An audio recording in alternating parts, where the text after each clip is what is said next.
Recorded Books Incorporated presents an unabridged recording of Colt by Nancy Springer, narrated by Ed Sala. Chapter 1. "I don't want to," Colt complained.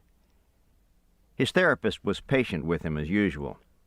"Hey, come on, big guy. With a name like yours, you should love horses." Mrs. Barry, always nice, always cheery, she drove Colt nuts. He raised his voice to a bombshell whine. "I don't, and you can't make me. I hate this place. It stinks." The stable smelled of horses and saddles, sawdust and manure, strong, warm smells. Colt did not in fact mind them, but he minded being brought to Deep Meadows Farm against his will. He whined, "I want to go home. Nobody asked me." "You're scared," taunted Neely Brenneman from farther up the stable aisle. Colt knew quite well by the lizards crawling around in his stomach that it was true he was scared. This fact made him even angrier than Mrs. Barry's everlasting sweetness. It made him angry because he felt ashamed of his fear. And why should he? He had every right to be scared. So why wouldn't people let him be scared? He was not a big guy. He was small for his age.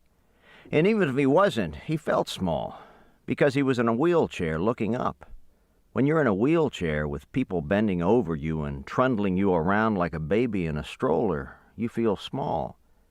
And you feel scared, because when you have spina bifida, the bones in your legs are brittle, and if you bang against something, you could break them. If you rub open the lump of spinal nerve tissue on your back, you could have to go to the hospital.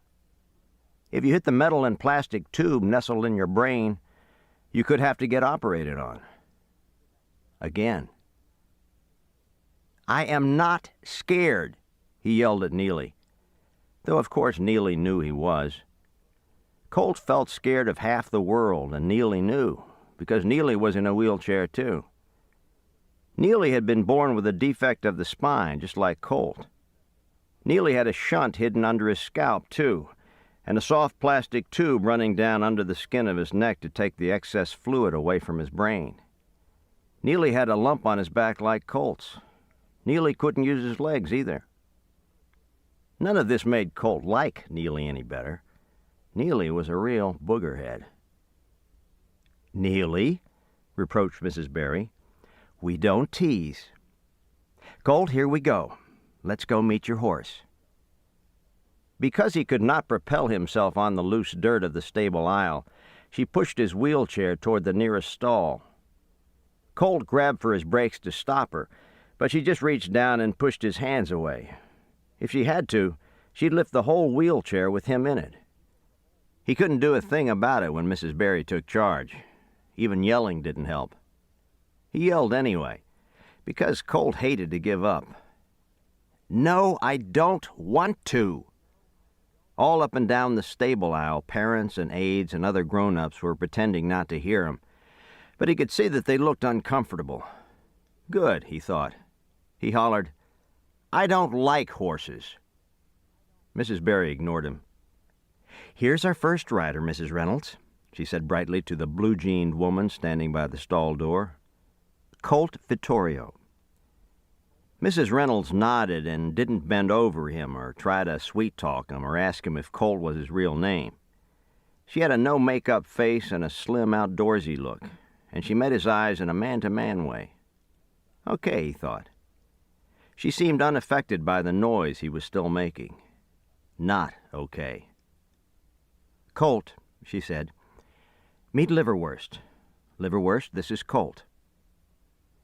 A huge, heavy-boned, long-nosed, fleshy head swung out over the stall door and nodded in the air somewhere above Colt. He gasped, trying to lean back and flinch away, though in a wheelchair he could do neither. He gawked, too stunned even to yell anymore. To keep listening to this audiobook, I've left you a link in the description so you can do it, at no cost thanks to Audible's 30-day free trial.